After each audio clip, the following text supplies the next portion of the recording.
Soothran. Show, മഴ പെയ്ത് ചളി പെളിയായി. ഞേ, അതെന്താ?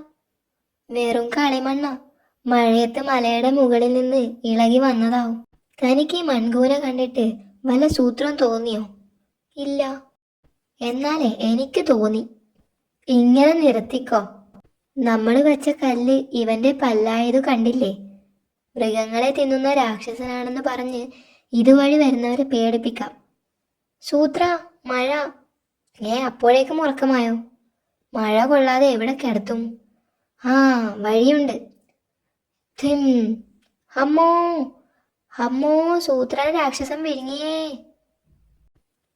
എങ്ങനുണ്ട് ചാട്ടം? ഇത് നീളച്ചാട്ടം. ഇനി പൊക്കച്ചാട്ടമുണ്ട്. വാ, കാണിക്കാം. ഉഗ്രൻ, ഉഗ്രോഗ്രൻ. എന്നും ഇതുപോലെ ചാട്ടം പരിശീലിച്ചാൽ പുലിയെ പോലും ഓടിപ്പിടിക്കാം. നേരോ? ഈ വടിയും തോടുമൊക്കെ ഞാൻ ഉണ്ടാക്കിയതാ പരിശീലനത്തിന്. എനിക്കും വേണം ഇതുപോലെ തോടും വടിയും. ഉണ്ടാക്കിയിട്ടു തന്നെ വിളിക്കാം. സംഗതി റെഡി. ആദ്യത്തെ ചാട്ടം ഐശ്വര്യമായിട്ട് താൻ തന്നെ ചാടണം. എങ്ങനെ? ഇപ്പൊ ചാടിത്തരാം. നീളച്ചാട്ടത്തിനുള്ള തോടാ. അയ്യോ, നെല്ല് വാങ്ങിയിട്ട് പോ ചേട്ടാ. ഇതെങ്ങനാ പരിപാടി?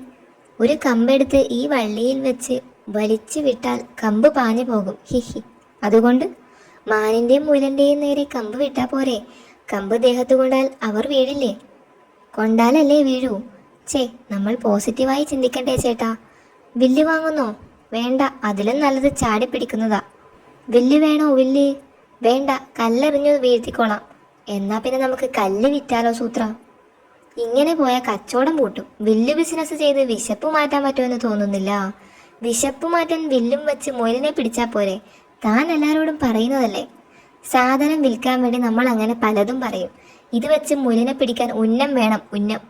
താൻ പോയി വില്ല് വാങ്ങാൻ വല്ലവനെയും കിട്ടുമോന്ന് നോക്ക്. ഉന്നത്തിന്റെ കാര്യം പറയണോ? അത് മിണ്ടി പോകരുത്. സൂത്ര, ഒരുത്തം വരുന്നു. വില്ല് വാങ്ങുമോ? ഇല്ല, മിക്കവാറും നമ്മൾ കല്ല് വാങ്ങും. കരിനാക്കൻ.